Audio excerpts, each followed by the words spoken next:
குரு பகவானையே ராசி அதிபதியாக கொண்ட மீன ராசியில் வரும் பூஷன் எனப்படும் 6 முகத்தை உடைய ஒரு காப்பாளரை கடவுளாக கொண்ட ரேவதி நட்சத்திரக்காரர்களுக்கு இந்த 2026 பராபவ தமிழ் புத்தாண்டு உங்களுடைய அறிவையும் பல விஷயங்களை சீக்கிரமா கத்துக்கிற திறமையையும் எந்த விஷயமா இருந்தாலும் சரி இறங்கி அதுல வேலையை செஞ்சு ஜெயிச்சு காட்டும் திறமையையும் இந்த வருஷம் உங்களுக்கு அதிகரிச்சு கொடுக்கும் அப்படின்னு சொல்லலாங்க. இதன் மூலமாவே நீங்க வேலை செய்யற இடமா இருந்தாலும் சரி, தொழில் செய்யற இடமா இருந்தாலும் சரி, பல மடங்கு லாபத்தை அடைஞ்சே தீர்வீங்க. அதுல எந்த மாற்றமும் இல்ல.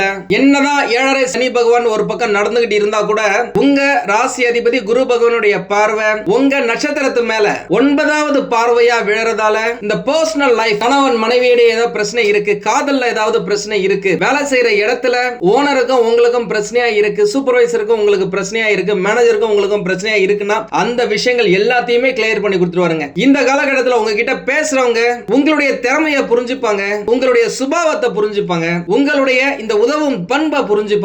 அதற்கேற்றபடி உங்ககிட்ட பாசமா அன்பா நடந்துக்க ஆரம்பிப்பாங்க. உங்களுக்கு தேவையான விஷயத்தை அவங்களே உங்களுக்கு செஞ்சு கொடுக்கவும் வாய்ப்புகள் இருக்கு. உங்களுக்கு தேவையான நீங்களே பிடிச்சி இழுத்துக்கவும் வாய்ப்புகள் இருக்கு. அது ப்ரமோஷனா இருக்கட்டும், இன்கிரிமெண்டா இருக்கட்டும், லாபம் அதிகரிக்கிறதா இருக்கட்டும், சொந்தமா வீடு கட்டுறதா இருக்கட்டும், காதல் திருமணமா இருக்கட்டும். நிறைய பேருக்கு இந்த ராசியில திருமணம் தட்டி போயிருக்கு அப்படின்னாக்கா இந்த ஒரு வருஷம் குறிப்பா ஜூன் மாசத்துல இருந்து நிறைய வரன்களை பாருங்க. கட்டாயம் திருமணம் நடப்பது உறுதி. எல்லாம் உங்க கையில தான் இருக்கு. முயற்சி செய்யுங்க. குழந்தை இல்லாத தம்பதிகளுக்கு இந்த காலகட்டத்தில் குழந்தை பிறக்கிறதுக்கு வாய்ப்புகள் இருக்கு. என்னதான் சனி பகவான் ஜென்ம சனி பகவானாக இருந்தா கூட ஏழரையே கொஞ்சம் ஓரம் போ அப்படின்னு சொல்ற அளவுக்கு குரு பகவான் நிறைய விஷயத்தை கொடுப்பார். உங்க எல்லாருக்குமே நல்லாவே தெரியும். இருக்கும் நவ கிரகங்களிலேயே குரு பகவான் தான் பெரியவர். பார்க்கறதுக்கு உருவத்துல மட்டும் கிடையாது, உள்ளத்திலையும் கூட. அவர் கொடுக்கணும்னு நினைச்சிட்டாரு அப்படின்னாக்கா யாராலுமே தடுக்க முடியாதுங்க. அந்த கடவுளை நினைச்சா கூட வாய்ப்பு இல்லை அப்படிதான் சொல்லணும். ஏன்னா அவருடைய அந்த புனித பார்வை உங்களுடைய நட்சத்திரத்து மேல பக்கவா பதியறதால இந்த ரேவதி நட்சத்திரக்காரர்கள் சூப்பரா இருக்க போறாங்க. இந்த காலகட்டத்தில் சமூக சேவை செய்யறதுக்கு வாய்ப்புகள் நிறைய இருக்கு. இதுக்கு முன்னாடி நீங்க நேர்மை இல்லாம ஒரு சில விஷயத்தை செஞ்சிருப்பீங்க, செஞ்சு முடிச்சுட்டு அதை நினைச்சு வருந்திருப்பீங்க. ஆனா இந்த காலகட்டத்தில் இந்த நேர்மை மற்றும் ஞானம் சிறப்பா பளிச்சிடும். முக்கியமா சொல்ல போனாக்க இந்த ஒரு வருஷம் நீங்க பாக்குறதுக்கே ரொம்ப அழகா இருக்கும் வாய்ப்புகள் இருக்கு. உங்களுடைய அந்த மென்மையான குணம் இந்த காலகட்டத்தில் பளிச்சிடும். உண்மையாலுமே சொல்ல போறேன், இந்த வருஷம் இந்த 2026 பராபவ வருடம் உங்களுடைய ஆயுள் 80 வருஷம் 100 வருஷமா இருந்தா கூட எல்லாத்தை விட ஒரு மிக சிறந்த வருஷமா இந்த வருஷம் அமையும். ஏன்னா இந்த பராபவ வருடம் உங்களுக்கு சூப்பரா இருக்குங்க. 20 வருஷத்துக்கு பிறகு நிம்மதியான வாழ்க்கை இந்த வருஷம் தாங்க உங்களுக்கு அமையும். இதுவரை காணாத நிம்மதி, இதுவரை காணாத சுகம், இதுவரை காணாத சந்தோஷம், இதுவரை காணாத குடும்ப உறவுகளின் பாசம் இப்ப கிடைக்கும். பணத்தை பொறுத்த வரைக்கும், பொருளாதாரத்தை பொறுத்த வரைக்கும், வேலையில முன்னேற்றத்தை பொறுத்த வரைக்கும் பிளஸ் தான், பாசிட்டிவ் தான். உடல் நலன்ல கொஞ்சம் கவனமா இருங்க. அப்படிதான் இருந்துகிட்டு இருக்கு உங்களுக்கு. குரு பகவான் பார்வையிடும் பொழுது பொருளாதார வளர்ச்சியை பார்ப்பீங்க. வணக்கம் நண்பர்களே. ஏப்ரல் மாசம் 14ஆம் தேதி 2026 வருஷத்துல தமிழ் வருடங்களில் 40வது வருடமான பராபவ வருடம் சிறந்த முறையில பிறகுது. வடிந்திடும் புகழில் வந்திடும் இகழ் அப்படின்றத இதனுடைய பொருள். இத பத்தி நான் டீடைலா பின்னாடி சொல்றேன். ஜோதிட ரீதியாக as per scientific astrology இந்த புத்தாண்டு சில முக்கிய கிரக மாற்றங்களோட சவால்களோடும் அதே சமயம் பல ராசிகளுக்கு அதிரடி முன்னேற்றங்களோடும் பிறக்க போகுது அப்படின்னு சொல்லாங்க. முக்கியமா இந்த வருடம் பிறக்கும் பொழுது சூரிய பகவான் மற்றும் சுக்கிர பகவான் மேஷ ராசியில இருக்காங்க, மிதுன ராசியில குரு பகவான் இருக்காங்க, சிம்ம ராசியில கேது பகவான் இருக்காரு, கும்ப ராசியில சந்திர பகவான் மற்றும் ராகு பகவான் இருக்காங்க, மீன ராசியில புதன் பகவான், செவ்வாய் பகவான், சனி பகவான் அப்படின்னு சொல்லிட்டு அதி முக்கியமான கிரகங்கள் இருக்கும். இந்த மாதிரியான ஒரு சூழ்நிலையில இந்த தமிழ் புத்தாண்டு பிறக்குதுங்க. உங்க எல்லாருக்குமே நல்லாவே தெரியும், மேஷ ராசிக்கு சூரிய பகவான் வரதுதான் தமிழ் புத்தாண்டு சித்திரை 1 அப்படின்னு சொல்றோம். அப்பேற்பட்ட சூரிய பகவான் சுக்கிர பகவானோட சேர்ந்து இருக்கிறது. சுக்கிரன் அப்படினாலே சுகம், இன்பம், கலைநயம், பணப்புழக்கம், சந்தோஷமா இருக்கிறது அப்படின்னு சொல்லலாம். அவர் கூட சூரியன் இருக்கும் பொழுது இந்த புத்தாண்டு பிறக்கிறது அநேகமான ராசிக்காரர்களுக்கு அற்புதமான அதிகப்படியான நன்மைகளை வாரி வழங்க போகுது அப்படின்னு சொல்லலாம். பொதுவா இந்த குரு பெயர்ச்சி அப்படின்னா குருவை பத்தி மட்டும் பேசுவோம். சனி பெயர்ச்சி அப்படின்னாக்கா சனி பகவானை பத்தி மட்டும் பேசுவோம். ராகு பெயர்ச்சினா ராகு பகவான் மற்றும் கேது பகவான் இவங்களை பத்தி மட்டும் பேசுவோம். ஆனா தமிழ் புத்தாண்டு பலன்கள் அப்படின்னா இருக்கிற அனைத்து கிரகங்களின் பயிற்சிகளையும் சேர்த்துதான் அவர்களுடைய நகர்வுகள் உங்களுடைய ராசிக்கு நல்லது செய்தா இல்லையா அப்படின்னு டீடைலா கணிக்கிறது தான் இந்த தமிழ் புத்தாண்டு பலன்கள். இப்ப நம்ம நேரடியா பலன்களுக்கு போயிடலாம். முக்கியமா இந்த வருஷத்துல இப்பதான் ரீசெண்டா சனி பகவான் பெயர்ச்சி ஆனாரு. வைகாசி மாசம் ஜூன் மாதத்துல தொடக்கத்துல குரு பகவானுடைய பெயர்ச்சி வரப்போகுது. கார்த்திகை மாதத்துல ராகு மற்றும் கேது பகவான்களின் பெயர்ச்சி வரப்போகுது. இதுல ராகு மற்றும் கேது பகவான் உங்களுக்கு என்ன செய்ய போறாங்க, குரு பகவான் என்ன செய்ய போறாரு, ஏற்கனவே பெயர்ச்சினா சனி பகவான் என்ன செய்ய போறாரு அப்படின்றத பார்த்துடலாமா? மீன ராசியை பொறுத்த வரைக்கும் பாத்தீங்க அப்படின்னாக்கா சனி பகவானுடைய இரண்டாவது சுற்றுல இருக்கீங்க. முக்கியமா ஜென்ம சனி பகவானாக இருக்கிற காலகட்டத்துல பணம் விஷயத்துல கொடுக்கல் வாங்கல்ல கவனமா இருக்கிறது நல்லது. குரு பெயர்ச்சிக்கு அப்புறமா இந்த பராபவ வருஷத்துல வைகாசி மாசத்துல இருந்து நடக்க போற குரு பெயர்ச்சிக்கு பிறகு நீங்களே எதிர்பார்க்காத பல நல்ல விஷயங்கள் உங்களுக்கு கிடைக்குங்க. உடல்நல ஒரு சிலருக்கு பிரச்சனைகள் இருந்தாலும் அந்த விஷயங்கள் எல்லாமே சீக்கிரமாகவே சரியாகும் வாய்ப்புகள் இருக்கு.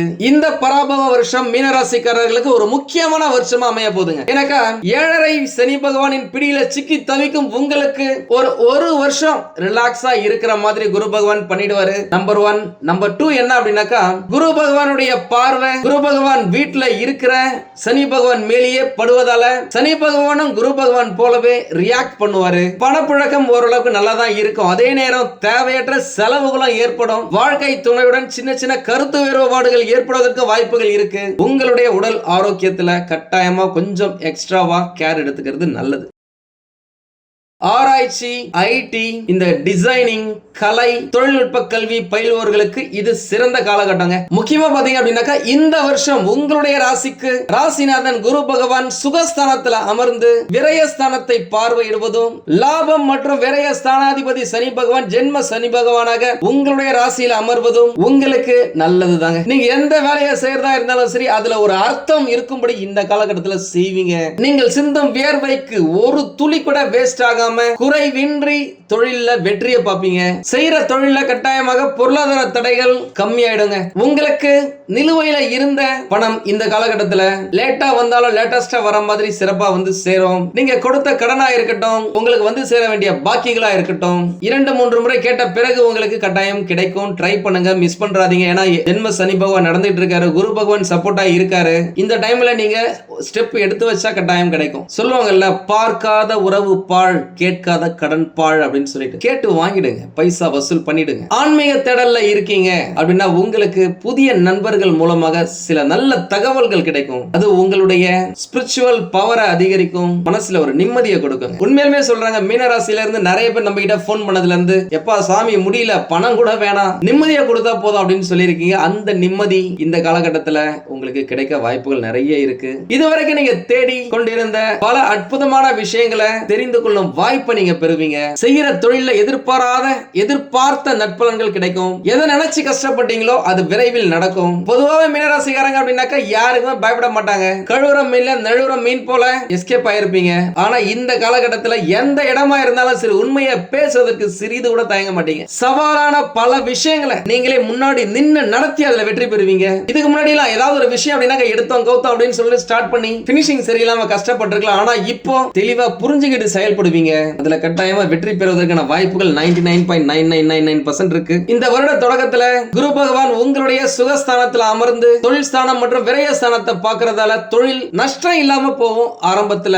ஆனா வைகாசி மாசத்துக்கு பிறகு குரு பெயர்ச்சிக்கு அப்புறமா குரு பகவான் கடகராசியில உச்சம் பெற்று உங்களுடைய ராசியை பார்வையிடும் போது, அதுவும் 9வது பார்வையா உங்க ராசி மேல பதிக்கும் போது உங்களுடைய தொழில் சிறப்பா இருக்குங்க. உத்தியோகத்திலையும் சுறுசுறுப்பா செயல்படுவீங்க. உங்களுடைய திறமை என்ன அப்படின்றது இந்த வருஷத்துல நீங்க வெளிக்கொண்டு வருவீங்க. அதனால நீங்க செய்யற ஒவ்வொரு செயலும் தெளிவா இருக்கும், ரொம்ப தெளிவா இருக்கும், கிறிஸ்டல் கிளியரா. அதே நேரம் குறைந்தபட்ச முதலீடுகளால செய்யற தொழில நல்ல வருமானம் இருக்குங்க. கலைத்துறையில இருக்கிறவங்களுக்கு நிறைய வாய்ப்புகள் தொடர்ந்து கிடைப்பதற்கான சாத்திய கூறுகள் இருக்கு. ஒரு வேலையை எடுத்தீங்க அப்படின்னாக்கா அந்த வேலையை முடிக்கிற வரைக்கும் வேற விஷயத்தை பத்தி நீங்க யோசிக்க மாட்டீங்க. நீங்க கொடுக்கிற வாக்க இந்த காலகட்டத்தில் காப்பாத்திடுவீங்க. அலைஞ்சி திரிஞ்சாவது குட்டிகரணம் அடிச்சாவது நீங்க முடிச்சிருவீங்க. அதனால ஒரு சிலர் மென்டலி ஸ்ட்ரெஸ் ஆகிறதுக்கான வாய்ப்புகள் இருக்கு. அதனால தேவையானதுக்கு மட்டுமே உங்களுடைய எஃபோர்ட்டை போறது நல்லது. யாரையும் நம்பாதீங்க. எவ்வளவுதான் ரொம்ப க்ளோஸா இருக்கிறவங்களா இருந்தாலும் சரி, அவங்க உங்களுக்கு நிறைய நல்லதே செஞ்சிருந்தாலும் சரி, உங்களுடைய லெவலுக்கு மேல நீங்க செய்யறேன்னு சொல்லிட்டு வாக்கு கொடுக்காதீங்க. ஏன்னா இந்த காலகட்டம் சுண்டு விரலை கொடுத்துட்டு கட்டை விரலை கேட்கிற காலகட்டம். செஞ்சோற்று கடன் தீர்க்க சேராத இடம் சேர்ந்து வஞ்சத்தில் வீழ்ந்தாயடா கர்ணா. அந்த மாதிரி யாரையும் நம்பி யாருக்கோ ஏதோ செய்யறேன்னு சொல்லிட்டு நீங்க மாட்டிக்காதீங்க. முக்கியமா லாபஸ்தானத்துல ராகு பகவான் அமர்வதும் ராசிநாதன் குருவுடன் கேது பகவான் இணைவதும் மிகப்பெரிய பாக்கியங்க, மிகப்பெரிய பாக்கியம். இது அதிர்ஷ்டமான காலகட்டம் அப்படின்னே சொல்லலாம். நவம்பர் மாசத்துல இந்த பயிற்சி நடக்க போகுது. நான் ராகு கேது பயிற்சியா இருந்தாலும் சரி, குரு பயிற்சியா இருந்தாலும் சரி, நான் சீக்கிரமா போறேன். நம்ம சேனலை இது வரைக்கும் சப்ஸ்கிரைப் பண்ணாதவங்க சப்ஸ்கிரைப் பண்ணி வச்சுக்கோங்க. என்னதான் உங்களுக்கு 7.5 சனி பகவான் ஒரு சில நடந்தாலும் இந்த ராகு பகவான், கேது பகவான், குரு பகவான் 3 பேருமே உங்களுக்கு சப்போர்ட்டா இருக்கிறதால ஏகப்பட்ட நல்ல விஷயங்கள் உங்களுடைய வாழ்க்கையில நடக்கும். முக்கியமா இந்த காலகட்டத்தை வெளிநாட்டுக்கு போறதுக்கான வாய்ப்புகள் இருக்கு. சான்ஸ் கிடைச்சா தயவு செஞ்சு போயிடுங்க. ஏன்னா 7.5 சனி பகவான் நடக்கும்போது வெளிநாட்டுல போய் இருக்கீங்க, குடும்பத்தை விட்டு தனியா பிரிஞ்சிருக்கீங்க அப்படின்னாலே உங்களுக்கு வர வேண்டிய கஷ்டங்கள் விலகி நல்ல விஷயங்கள் நிறைய நடக்க ஆரம்பிக்கும். கொஞ்ச நாள் தனியா இருங்க, அதுக்கப்புறம் ஃபேமிலியை கூப்பிட்டுக்குங்க. அதுதான் உங்களுக்கு சிறப்பு. வெளிநாட்டு நண்பர்கள் மூலம் நல்ல செய்திகள் கிடைக்கும். அந்த செய்திகள் மூலம் நீங்க ரொம்ப சந்தோஷமா இருக்க போறீங்க. நீங்க படிக்கிறதுக்கு ட்ரை பண்ணாலும் சரி, வேலைக்கு போறதுக்கு ட்ரை பண்ணாலும் சரி, பிசினஸ் பண்ண ட்ரை பண்ணாலும் சரி, இது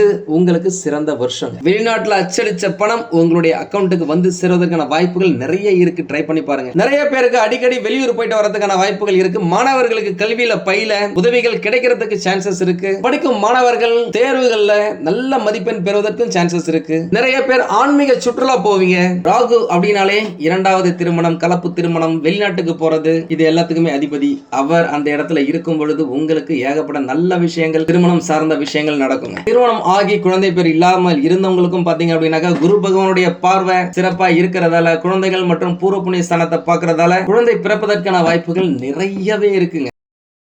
உங்களுடைய சுய ஜாதகத்தை பக்கத்துல இருக்கிற ஜோதிடரிடம் காமிச்சுக்கோங்க, மருத்துவரிடமும் காமிங்க. அவங்க சொல்ற வழிகாட்டுதலை ஃபாலோ பண்ணுங்க, வெற்றி நிச்சயம். என்கிட்ட நிறைய பேர் போன் பண்ணி சொல்லியிருப்பாங்க குலதெய்வம் என்னன்னே தெரியல அப்படின்னு சொல்லிட்டு. அவங்களுக்குலாம் இந்த காலகட்டத்துல குலதெய்வம் தெரிய வரும் காலகட்டமா அமையும். நிறைய பேர் வெளியூர், வெளிநாடுன்னு சொல்லிட்டு சுற்றுலா செல்றதுக்கும், வேலை நிமித்தமா, படிப்பு நிமித்தமா, தொழில் நிமித்தமா போறதுக்கும் வாய்ப்புகள் நிறைய இருக்கு. கடல் கடந்த வாணிபம் இந்த காலகட்டத்துல உங்களுடைய ராசிக்கு கை கொடுக்கும். உண்மையாவே என்கிட்ட நிறைய பேசியிருக்காங்க. இந்த கடந்த ஒரு 5 வருஷமா பாத்தீங்க அப்படின்னாக்கா செய்யற தொழில பிரச்சனை, குடும்பத்துல பிரச்சனை அப்படின்னு சொல்லிட்டு நிறைய நகைகளை நாங்க அடமானம் வச்சு அதை மூக்க முடியாம போயிடுச்சு. அடமானம் வச்சு வித்து நிறைய நான் தொலைச்சிட்டேன் பேசியிருக்காங்க. உண்மையாலுமே சொல்றாங்க, கஷ்டப்படாம இருக்கீங்க அப்படின்னாக்கா நீங்களா போன ஜென்மத்துல ஏகப்பட்ட புண்ணியத்தை செஞ்சிருக்கீங்க. ஏன்னா 99.9999% ஏகப்பட்ட கஷ்டத்தை அனுபவிச்சிருக்காங்க. அதிர்ஷ்டமான நிறங்கள் அப்படின்னு பார்த்தாக்கா மஞ்சள், சிகப்பு, ஆரஞ்சு. அதிர்ஷ்டமான திசைகள் வடக்கு, வடகிழக்கு, தெற்கு, கிழக்கு. அதிர்ஷ்டமான எண்கள் 1, 3, 9. பரிகாரம் அப்படின்னு பார்த்தா, ஒரு வினை செய்யும் முன்னே மனம் பதறாமல் சிதறாமல் இருப்பதற்கு வினைகளின் நாயகனான விநாயகரை, அதுவும் அரச மர தடியில இருக்கிற விநாயகரை வணங்கி எருக்கம் பூ மாலை சாற்றி தேங்காய் எண்ணெய் தீபம் ஏற்றி வேண்டிக்கிட்டீங்க அப்படின்னாக்க நினைத்த காரியம் நிறைவேறுவதற்கான வாய்ப்புகள் நிறைய இருக்குங்க. ஏன்னா கேது பகவான் குரு பகவானோட சேர்றதால உங்களுக்கு விநாயகர் நல்ல துணையா இருப்பாரு. வாழ்த்துக்கள். எல்லாமே நல்லா தாங்க இருக்கு. இருந்தாலும் ஏதோ ஒரு பிரச்சனை இருக்கு அப்படின்னாக்கா உங்களுடைய சுய ஜாதகத்தை பக்கத்துல இருக்கிற ஜோதிடர்களிடம் காமிச்சு விவரத்தை கேட்டு தெரிஞ்சுக்கோங்க. தேவைப்பட்ட நம்மளையும் கான்டாக்ட் பண்ணுங்க. நானும் ரெடியா இருக்கேன் உங்களுக்கு உதவி செய்வதற்காக. உங்களுக்கு இந்த வீடியோ பிடிச்சிருந்தா லைக் பண்ணுங்க. ரொம்ப பிடிச்சிருந்தது அப்படின்னாக்கா உங்களுடைய ஃப்ரெண்ட்ஸுக்கு, ரிலேட்டிவ்ஸ்க்கு ஷேர் பண்ணுங்க. நம்மளது வெறும் ஜோதிட நிலையம் இல்லங்க, அறிவியல், கடவுள், ஜோதிடம் இந்த 3ஐயும் ரிலேட் பண்ணி நாட்டு மக்களுக்கு எப்படி எல்லாம் நல்லது செய்ய முடியும் அப்படின்னு சொல்லிட்டு நிறைய ரிசர்ச் நாங்க பண்ணிட்டு இருக்கோம். அது எல்லாத்தையும் உங்களுக்கு உடனுக்குடன் கிடைக்க நம்ம சேனலை சப்ஸ்கிரைப் பண்ணி வச்சுக்கோங்க. நீங்கள் இறைவனிடம் கேட்ட எல்லாமே உங்களுக்கு கிடைக்கணும்னு சொல்லிட்டு மனவளம், உடல் நலன், பொருளாதார முன்னேற்றம் என்று எல்லாமே கிடைக்க இறைவனை வேண்டி இந்த பதிவினை நான் நிறைவு செய்கிறேன். நன்றி, வணக்கம், வாழ்க வளமுடன்.